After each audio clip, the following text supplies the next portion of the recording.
سڵاوتان لێبێ و ئەم کاتتان باش لە کەناڵی ئاسوی زانکۆ لە خزمەتی ئەوەی خۆشەویستیم بۆ درێژدان بە بابەتەکانمان سەبارەت بە زانکۆ و پەیمانگاکانی هەرێمی کوردستان. لەم ڤیدۆیەوە باسی پەیمانگا تەکنیکە پزیشکیەکان بۆ ئەوەی خۆشەویست دەکەین تاوەکو بزانین بەشەکانی چین و هەروەها هەر بەشێشی لە چەند شاردا هەن. لەم ڤیدۆیەوە بە تایبەت باسی بەشی دەرمانسازی لە پەیمانگا تەکنیکەکان بۆ ئەوەی خۆشەویست دەکەین تاوەکو بزانین کەمترین کۆنمرە وەرگیراوەکان بۆ ئەم بەشە لە پەیمانگاکانی هەرێمی کوردستاندا لەکوێ هەن و کەمترین کۆنمرەکانی چەندن بە پارالێل زانکۆڵاین ئێواران.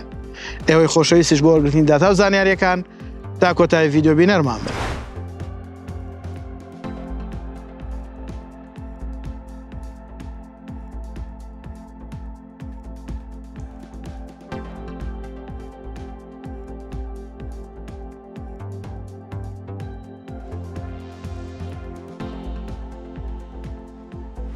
خۆشەویستان وەکو داتا و زانیاریەک حەزەکەم پێتان بڵێم یەکەمی سەر ئاستی پارێزگا لە کۆلێژی لە پەیمانگەی دەرمانسازی ئەچێتەوە بۆ کۆلێژی دەرمانسازی تەنها یەکەم بە هەردوو ساڵەکە لە ئاستی پارێزگا و دەرچووی دووەم ئەچێتە کۆلێژی زانست بەشی کیمیا و دەرچووی سێمیش بۆ کۆلێژی تەکنیکی تەندروستی بەشی شیکاری نەخۆشیەکان.